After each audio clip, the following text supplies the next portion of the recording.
good evening, morning, and afternoon. Now, I'm sorry it's been a while. I've been trying to get some stuff right in my life, so forgive me for being gone for so long. In tune, we're both being adults right now. Well, what she said. But anywho, this one's going to be a bit of a challenge for me because I haven't done a villain lore video at all. I've mentioned villains before, but this will be my first one. And for the fact that this game has gotten so big because of this particular character, it just seemed fair to start with them. I am focusing on Venom specifically today. And yes, I'm not wearing the symbiote suits yet because I haven't unlocked them for this playthrough. I've already done it for 4 others. This is playthrough number 5. And most importantly, I love the Tobey Maguire suit with this particular moment in the game because it fits so well. But I know that the darn game ain't New Game Plus yet, so it's gonna switch back to the original possibly. So if it happens, cool. If not, more power for me. Well, I'm still getting in this cutscene, so it didn't happen. Now, when I'm talking about Venom, I know Peter Parker was one of the few people who actually had it, and this symbiote has been on many heroes and villains. But specifically, we're going to focus on the main 3. Eddie Brock, Matt Gargan, and Flash Thompson. And a lot of people didn't know that the Scorpion was actually a host for the Venom symbiote at first. Including me. Yeah, I know. And one of my coworkers asked me to do this video for them so they could figure it out. I'm going to be quiet most of the dialogue. Finally got it off. I know, right? This reminds me literally of Spider-Man 3 with Harry and Peter. No shit. I think that's why I chose this suit particularly. But I know Harry didn't wear the symbiote in that movie. Dangerous. I don't want you to lose yourself like I did. I would have gave it to him. I just say, please don't kill me. You don't understand. Connor said it was. I saved your life. You don't want to save mine? Do you want me to die? Gotcha. Dang. Ouch. I know, one swipe knocked him out cold. He's like, don't touch my iPhone. Never swipe left, swipe right. That's what he just did. You saw Venom? No, he bitch slapped his ass into next week. True. Shoot, who do I start with first? Well, I might as well start with Eddie Brock.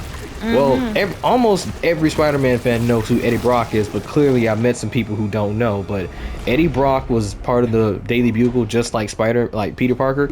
But he wasn't just trying to be a photographer, even though that's what he was aiming for at first. He was also trying to be like an actual reporter for the Daily Bugle. He was basically trying to aim for Mary Jane's job. But at the time, Jonah had only one opening, and it was for a photographer. So Peter and Eddie were going back and forth about it. And of course, Spider-Man always intervened when Eddie tried to get a story, not knowing it was Peter. No! Don't hurt him! The hell with that, man? Sorry, I had to pause that for a second, but I love the camera expecting giving a pair of expectation you're about to fight him, but but Norman just interrupt that crap. Norman is crazy. The camera works as I stated. Back to the story. Hold on, wait. Just get it off of him! Good luck with that. How? Man, if I was working for Norman, I would have quit in 10 seconds. This hulking monster with a big old tongue, this ain't Kiss.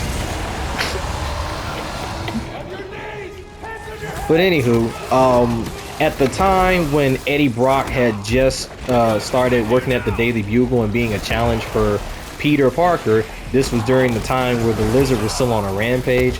This is also from, they used the same exact story for what was the show? Spider-Man the Animated Series from 1994. This was the same thing, but you know they had to shorten it for TV purposes. Of course I had to, but continue. Oink. What is that? Let's see. I hear everybody just saying run. But everybody knows about the infamous chapel scene, of course. Peter rejected the symbiote. It made him crazy. So he goes to a church, and of course Eddie Brock was there trying to seek amends or forgiveness, and actually he was contemplating suicide actually. I didn't know about that till I actually went back and did some research about Eddie, because what I know officially is from the show, but I actually took the time to research his origin when I was a little younger in high school and I was looking up all these characters. So yeah, Eddie was thinking about suicide because Peter basically took his job. He exposed him for being a fake because he copyrighted a lot of the photo and a lot of the news articles that they were writing at the Daily Bugle. So after that happened, went to church to seek forgiveness and guidance, and then when Peter was rejecting the symbiote, like the infamous chapel scene in Spider-Man 3, the darn symbiote got a hold to Eddie right below Peter because he was right next to a bell. Although I remember distinctly from that movie itself, he asking God just for just a power just to kill Peter out of jealousy and lack of accountability, which, like you said in the books, he was suicidal. I wish they didn't put that into that movie. That made more sense. I do too, but you know, for the movie they have to change stuff up for certain characters, and you know, and it's not 2007. I will say it's 2007. Not every movie is going to be 100% accurate to the books, and I really think Tobey Maguire's first Spider-Man movie was probably the most accurate by far. Now, of course, some of the best comic book titles we have today spawned from Eddie Brock, where we have The Birth of Venom, Lethal Protector, and a couple other good stories like Maximum Carnage, because Venom is the spawn for all these other symbiote type characters. And if I'm not mistaken, this man has had, I think this character alone has had about what, 5, 6 kids? Most of them were literally birthed by him, or in this case, the symbiote. The others were like scientific experiments mixing with DNA or biochemistry or bioengineering. And speaking of Eddie Brock, he is pretty much the only characters who literally in sync into the Venom symbiote. Oh yeah, they're one of the few ever to perfectly bond with the symbiote, and they're the primary host compared to all the ones later down the line. If anybody else bonded well with the symbiote, it was Flash Thompson. If you can actually look at a comment, I said look at Venom franchise 1 and 2. I want to say if you want to read Venom, I would say Birth of Venom, Lethal Protector, Venomverse, and the most popular comic book right now with Venom, which is King in Black. Or, like I said, watch the movie. It would give us at least some context of what was going on in the comic books as well. I do agree. I actually liked all the Venom movies. It's just, I admit, Spider-Man 3 was not my favorite iteration of Venom. It gave me the symbiote and gave me a look at the symbiote if he was in the movies, but he wasn't the ideal, like, Eddie Brock. Like, he was very scrawny. He wasn't muscular. He didn't work out a lot, because that's what Eddie Brock in the books and in the TV show did, just so he could overpower Spider-Man. And then when he got the symbiote, it was nothing but a power booster. Now with Matt Gargan, his was more of an accident. At this point in time in the books, Eddie Brock was diagnosed with cancer, and he was trying to make money to do the treatment. So he ended up selling the symbiote to a goddamn mobster who was brand new to the game, and he was upcoming and he wanted to make a name for himself. The problem with it was, after buying the symbiote, he noted the symbiote didn't see him as a suitable candidate for Eddie Brock. So in the middle of a battle, he literally just got off of him and left him to die. They were swinging on a skyscraper. It got off of him and let him fall to his death. Ow. And what makes it funny, I didn't know this, the symbiote accidentally got onto Scorpion after a failed attempt to try and scare Peter Parker, because he knew who he was at the time, and his mission was to kidnap Mary Jane or Aunt May. I can't remember. It could have been both. So that was the origin of Matt Gargan being the symbiote host for like a good couple of stories. I can't remember how long. So this fucking symbiote just left the human up in the sky, high as a skyscraper, to die. Yes, you keep forgetting the symbiote is a living alien. Damn. It can choose who it don't and do want to infect or who to power. It doesn't care as long as it has a suitable reason and a great strong host. They will take care of you. But if you're weak and you're weak-minded, weak-willed, and no ambition, they're not gonna stick with you long enough. Goddamn. Okay. They're not going to. Even Carnage does the same. Carnage is the murderous version of Venom. And you realize with every character it's been upon, every time it hops onto a character, it murders people. And if you are weak, they're going to kill you and then find another host. They don't care. I was saying, damn, it's like shit out your own problems. The symbiote just shit out The the symbiote person doesn't while care. falling upon the. Now, how Flash Thompson got his. Flash Thompson. Now, I hope I'm not messing up his name, because I feel like I want to say Flash Gordon so badly, but I don't think not Just everybody say knows. Flash. I'm gonna say Flash. Everybody know who Flash is in Spider-Man. Ah! Everybody knows who Flash is in Spider-Man. Oh, So you break that motherfucking back like you put Jacob's back in Twilight 3. don't bring up Twilight. Don't bring up Twilight. Okay. Okay. Anywho, with Flash, this man was issued in the military. He was trying to save one of his comrades, and he took an LED to the legs. Both of his legs. He was rendered paralyzed from the waist down. I couldn't get it out my mouth. However, the government, recognizing his bravery, had went ahead and gave him a symbiote that they had stuck on ice, and they let him become Agent Venom, and he went out doing other superhero missions when the Avengers weren't around to do it, or if they didn't have a task force to do it. So he was basically like Captain America, but if he went like with an alien instead of doing biochemistry. And after that, Agent Venom was born, and this man has had his own series. He's been in numerous forms of media, and so has Venom himself.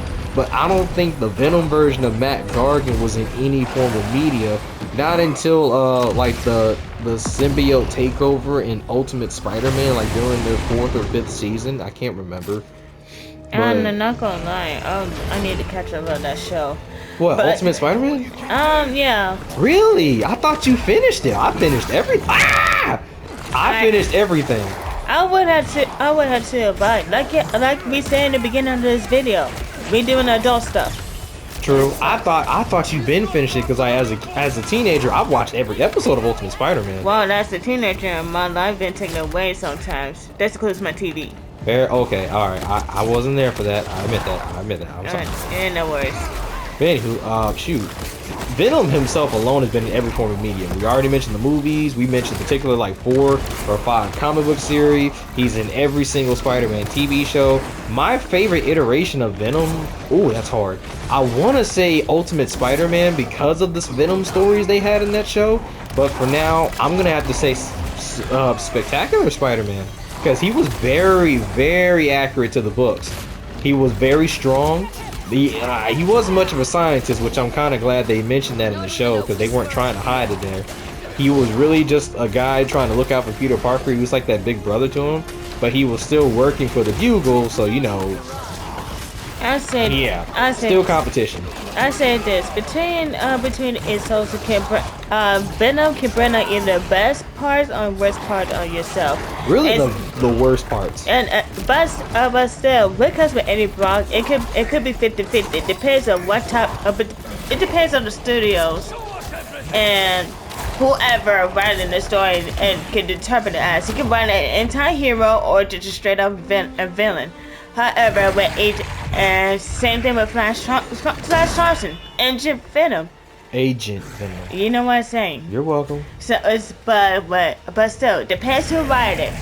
It could bring Venom could bring out the best or the worst. But Spider-Man is definitely the worst, because you know he's gonna enter dark demons and everything. I always liked Venom as a villain, because he's one of the few villains where Spider-Man cannot really use his powers to the maximum volume.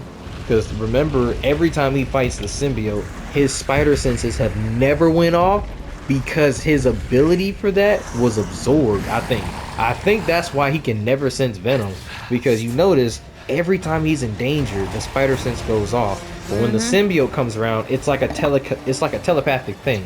He can always stop Peter from using that ability. Even in the TV show, he could never sense him in Spectacular Spider-Man, which I like that, because that was a good nod that he had to detail of the character. Either that, or just pretty much due to the fact that he's absorbed Peter for some time now. He pretty much inherited that ability, like you said. However, he did not take it away. He's more likely just fighting the 100 spots compared to any other villain. Cause he's a symbiote. he's a symbiote. He needed a host, so he got to learn how the host is able to do with strong will or not. And when you have superpowers, he might enhance that through anger. So in tune, due to that, he pretty much finally the hand of spies. Therefore, Spider Sisters did not knock when Venom came around. True.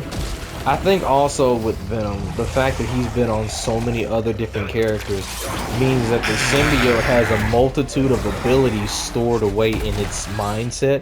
Because in the movies, they've explained that the symbiote has been around for so long and been on so many forms of aliens and life beings that it has a memory stored of all their abilities, their knowledge, their culture, all that stuff. Something I didn't think about in the Marvel Universe while reading the books, because every time I've seen Venom, he's always on like 2 or 3 people specifically. But when you think about it on the lore of the character, you're like, Jesus, this man is darn near equivalent to like Vandal Savage from outer space. And I know that's a DC character. Don't test me. I know who I'm talking about. Seriously, please don't test him. That's all I'm asking. I'm not trying to say they can't like throw some smoke at me, but I don't mind having like a genuine conversation with some fellow nerds. That's all. But to get so hype about it, that's why. That's why I asked him, please don't test him, because people would take this shit to the stream. Now let's see. He's been in a lot of video games. He was even in Ultimate Alliance 1 and 2. But I think this one we're playing right now is the best. Oh, this is the best iteration by far. But he was in Ultimate Alliance 1 and 2, Spider-Man Friend or Foe. He wasn't in the Amazing Spider-Man games. That was Carnage instead of Venom. Of course, he's in this game, and he was in Midnight Suns. I think his Midnight Suns version is just as haunting as this one, but this one got more detail. But yeah. Then there's the hack of Insomniac. We're supposed to get a game for Venom in 2026 or 2025. Which I kind of feel bad. I'm glad it's happening, but it kind of sucks that all the people there got their stuff hacked still. I felt a little bad. But still, this is a video about that creature alone just solved our damn problem. I'm still kind of shocked that, according to the symbiote, the components in our heads is the same components in chocolate, hence why they have to eat heads, or they choose to eat heads. Actually, that is true. At least some components. That's crazy, though. He eats heads because it's the same components that are in chocolate. And also another creepy fun fact. The reason why cannibals is because some people cannot differentiate between pork and human flesh. Our muscles are somewhat the same compared to the pig, so therefore it tastes like pork. Oh boy, I have so many questions. Oh yeah, and human head is literally 6 pounds. How I learned this? Scandal. I don't want to know that. So you telling me I got 6 pounds of just craziness between my shoulders? Yeah, because it's living the average human being weight of a head. 6 pounds. If it decapitated them, you actually would carry it as a book bag. I guess before we get to this last couple of scenes with Harry, I'm gonna go ahead and just talk about this part anyway. Harry Osborn did not become the host for the symbiote until the TV show with Spider-Man as Drake Bell doing the voice acting. And don't get me wrong, I'm not against whoever the symbiote is on. I still prefer the comics accuracy. But in the show, Norman Osborn found it. Him and Doc Ock reprogrammed it. They tried to switch it up and weaponize and all that stuff. And the first you talking person, about Ultimate Spider-Man? Mm-hmm. Okay, I remember this. Because it got on Harry and he was using it as the black suit. Actually, the reason why Venom created because they still Peter's DNA and actually actually amplified it to make it a symbiote. I'm sorry, I'm still used to the old. And then they used this actually the same DNA to create the Goblin symbiote.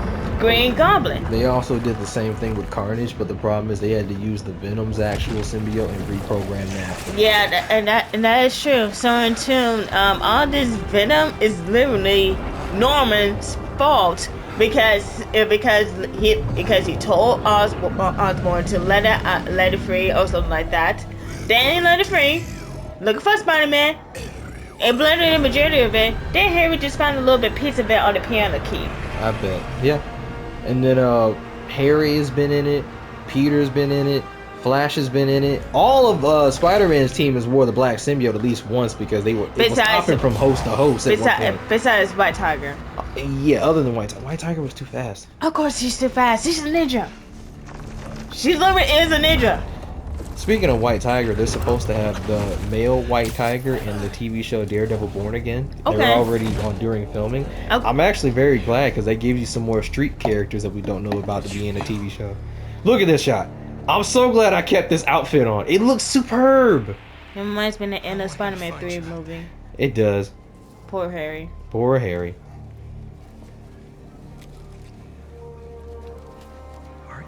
Anything else you got to say? You got more knowledge than me. Yeah, Venom 3 comes out later this year, late 2024. October or November, can't remember. Not gonna lie, kind of had high expectations considering the last two movies. But we'll see. I do too, because I actually like them. Some people don't, but I do. Great. Getting a strong signal that way. Time to move. I was actually still shocked that they let us play as Venom in this game, and now they spoiled us, and now they're trying to give us a Venom game. They definitely spoiled every Spider-Man fan. Not gonna lie. As soon as after you're able to play as Venom, everyone hyped. I know everyone hyped. I didn't need to search it up. I think they made a grave mistake in letting us play as Venom. Because now we want a game with just Venom, and we don't know how the DLC gonna play out, and we need to figure that out first before we get even more spoiled. Help's on the way. Hang in there. But still, anything else? Even mention P, Harry, whoever, other guy, Flash, and Flash Thompson, yeah. But I did already say in the beginning of the video that it's been on almost every single character in the MCU, or not MCU, in the Marvel universe, because you forget there's the Venomverse, there's King in Black, where literally everybody got a symbiote. Whether or not it was the original or not, but you've seen a Venomized version of every character by far. Even the Ghost Rider had a Venom symbiote, and that is scary. No, it's bad enough Ghost Rider is one of them untouchable superheroes in the entire comic book universe in Marvel. So him with the Venom symbiote, I would be terrified. He would send me to hell and back just because. I'm not gonna lie, in the future, I expected someone to make this as a haunted house, but with Venom symbiote like that. I wouldn't be hurt. I'm still waiting on a horror movie with Venom, because I would love that. Can you imagine a horror movie with just the Venom symbiote, or any of the symbiotes? I love some with the gore, the agonizing pain. I think the gore would come from Carnage more side of things, but it would bring some attention to the movie. Kind of like how they told us Doctor Strange was supposed to be a horror movie. It had some horror movie elements, but it wasn't enough. You're not. Ooh. Kind of miss having that extra symbiote strength right now. I bet you do, my guy. I mean, I think he got fish slapped to the next week. I miss that power too. He didn't get slapped. He got thrown. Oh, Lord. He get whipped. But look, I think this is where I'm going to end it for right now. I thank you, everybody, for tuning in. Click. What? Swift game. Maybe after this battle, then you will tune out. Fine, I guess so. Cause I see my other favorite YouTubers that I watch. I see what they be talking about now when it's hard to fight and talk at the same time. Oh man. Miles, tell me something good. Miles, there's trouble with Harry. He got the suit back, and it changed him. He's turning into a symbiote somehow. I'm holding my own. It's like punching molasses. Did that actually work? Oh my god, shit. You're almost there. Looks like I freed one of them. I gotta find Harry and stop him before this gets worse. You thought you ain't touching this? Well, bam!